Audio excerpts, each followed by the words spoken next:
All right, guys, I want to share a quick sewing tip with you. Okay.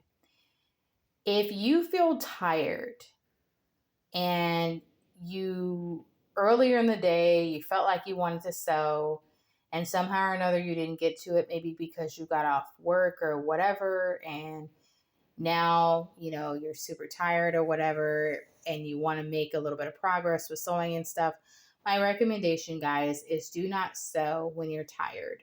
The reason why you don't want to sew when you're tired is because you're more likely to make mistakes when you're tired.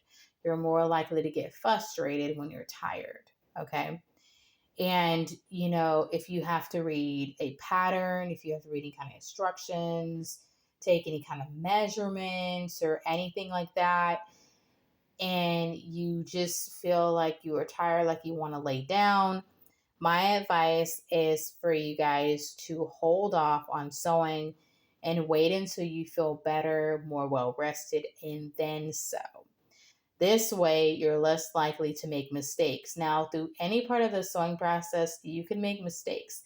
But if you're tired, you could be more likely to maybe poke yourself with a pin by accident. If you're threading your machine, your finger might accidentally be poked by the needle on your sewing machine.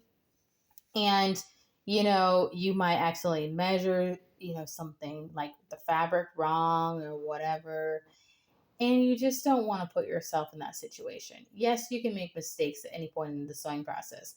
However, when you're tired, you're more likely to get frustrated and angry and just be ready to just like quit on your project. And you don't want to do that. Give yourself the time that you need to sew. If you want to sew on the weekends, do that when you have more time and more energy.